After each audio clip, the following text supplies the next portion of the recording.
Well, Republicans are unifying around Donald Trump, but can it last through November? Let's ask Kansas Senator Roger Marshall. Senator, great to see you. Thank you for being here. By the way, Donald Trump, it's not all bad news if you're a Trump supporter. Donald Trump this morning talked about some good news that's come out as a result of the conviction. I want to play that and get your reaction. Roll tape. The good news is, last night, we just got a report this morning, in the history of politics, I believe, maybe I'm wrong, somebody will find that I'm wrong, maybe, but I don't think so. They raised with small money donors a record $39 million. So you got this big money boost, or the Trump campaign did, but beyond the money, I'm just wondering, in the eyes of the voters, some people were kind of sitting on the fence about Donald Trump, didn't like his personality, maybe didn't vote for him in 2020, seem to be convinced that this is a very dangerous tendency. This lawfare against political enemies is totally out of control, and they're going towards Trump. Have you seen more of that? Absolutely, David. I think the folks back home have never been more fired up. Think about this. The Democrats gave Donald Trump their very, very best shot. We woke up this morning and Donald Trump is up a touchdown. He's up 6 points. He raised $34 million overnight. That's $1 million for every false charge. And the folks back home realize that November 5th is the day that matters. November 5th is the day of the verdict. And late that night, the referee's going to blow his final whistle. Right now, we're making those halftime adjustments. Donald Trump's doing his part. He's taking all the arrows. Now, we got to do our part. We got to help President Trump raise some money. Go to donaldjtrump.com. And I would suggest giving him $34, $1 for every one of those false charges he's got going on there. Well, it is kind of interesting. The Biden administration is always bragging that they get a lot of money from small donors. And in terms of the number of donors, it might be true. There are obviously more small donors than big donors. But this is, going in the internet, you see thousands of references to people that had never contributed to Trump before, maybe never even to a politician, but given $12 here, $34 here. There does seem to be a movement, a popular movement in that direction. Absolutely. I think the Republican Party has become the party of hardworking Americans, people that carry their lunch pails to work, people that have small businesses as well. And those people are very upset right now to see our Justice Department weaponized, and they are excited. They're going to get out to vote. Look, Americans love an underdog. They love a fighter. They love someone that gets up off the mat after they've been knocked down, and that's why Americans love American football. This is why Americans love Donald Trump. He's the comeback kid.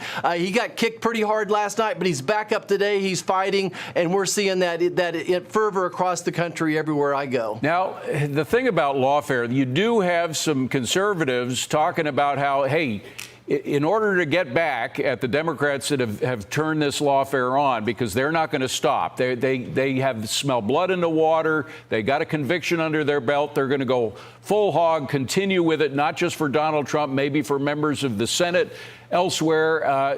We have to learn to get in this game and fight it the same way they are. What would you say to them? Absolutely, David. I think that's what we need to be doing. We need Republican leadership to be speaking. As a senator, I need to be speaking out there. But we need the folks back home as well. Once a person puts up that Trump yard sign, they're going to get out and vote. And just remember that election, you can vote in most states 2 or 3 weeks before November the 5th. And we all need to get out and vote legally. We're going to show our IDs. We're going to proudly go and vote. We got to recruit people to vote. And we got to help President Trump raise some money at donaldjtrump.com. I'm going beyond that in terms of what some of these people are saying. Okay. They're saying you actually have to play dirty the way they are with lawfare because they're going to continue to do that. That doesn't sound like what you're talking about.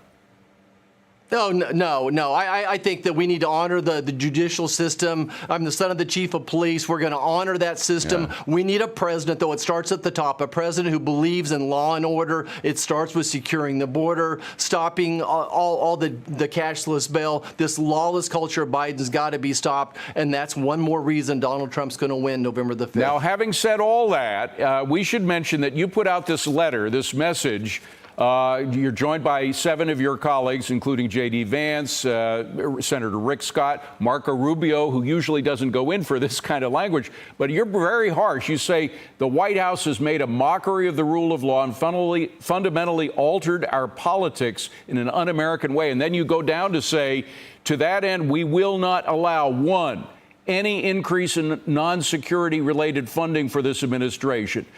2, any vote to confirm this administration's political and judicial appointees. 3, allow expedited consideration and passage of Democrat legislation of authority. So you're playing hardball in the Senate. Now, there are only 8 of you who are suggesting to do that. Any chance that you can get more of your Republican colleagues to follow?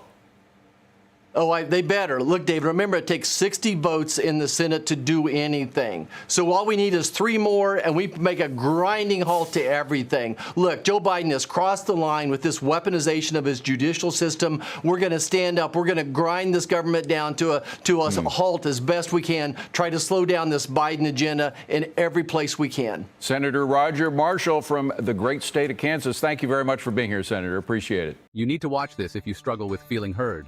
What's something people don't know about unlocking their desires? It's simpler than you think. Picture this. New York, rush hour, everybody's hustling, but sometimes you just gotta stop and ask for what you want. Jesus laid it out pretty clear. Ask and it's yours. Seek and you'll find. Knock and that door's gonna swing wide open. Now, I ain't talking about whispering into the wind here. I'm talking about the kind of asking with conviction, the kind of seeking like it's Black Friday at Macy's, and the kind of knocking that says, hey, I mean business. So what's the real secret? It's all about taking action with a capital A. You gotta be bold, you gotta be persistent, and most importantly, you gotta believe it's already yours. That's not just spirituality, that's street smart wisdom right there. So next time you're aiming for something, remember, just ask, seek, knock. And hey, don't just stand there, go get what you want.